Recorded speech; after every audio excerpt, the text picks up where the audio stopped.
Numbers, the fourth chapter, verse 21 through 789. Last night's class was phenomenal. Steve did a great job bringing up the points that he brought up. Great discussion after, and God willing, it'll be the same today. As we normally do, I'll do sort of an overview, and then we'll open up for some discussion.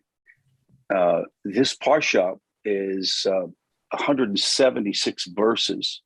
It's actually the longest parsha in the whole Torah.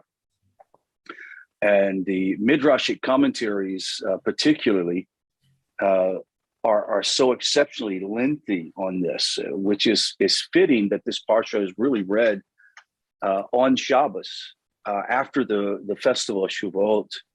Regarding the giving the Torah, it's the idea is with a new reinstated vigor and love for Torah that we dive into this text to look at some very interesting observations that take place.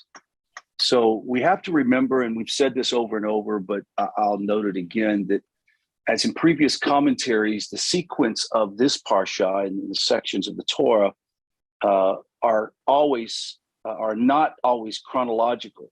So I want to establish a little bit of chronological perception or what time that this happened in. It's very detailed in the last parsha when this takes place. And of course, Parashat Naso is a prime case of it being completely out of sync if you're accepting it to be in some particular order. The opener of this parsha obviously deals with the census of the Levitical families as a direct continuation of the previous parsha, B'midbar.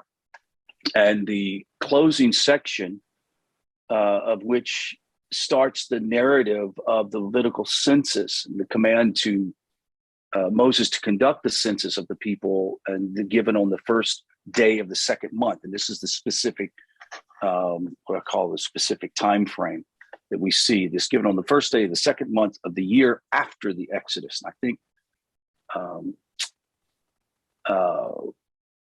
Ross pointed that out when we first started this section.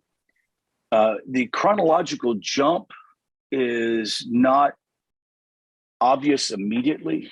However, the section after the Levitical census deals with commentaries that are related to the newly inaugurated sanctuary.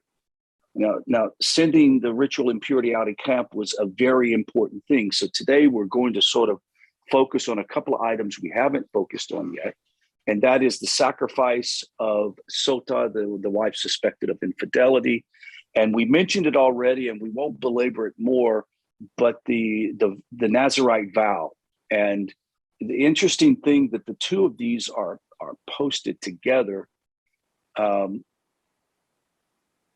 seemingly on purpose. And that is the Sota, the person who is suspected of infidelity, and the idea that drinking wine or drinking too much wine could also cause you to violate your marital vows by becoming sexually impure. And so we're going to be dealing with that. The priestly blessing, which is given in the courtyard outside of the sanctuary, is instituted by Aaron on the day of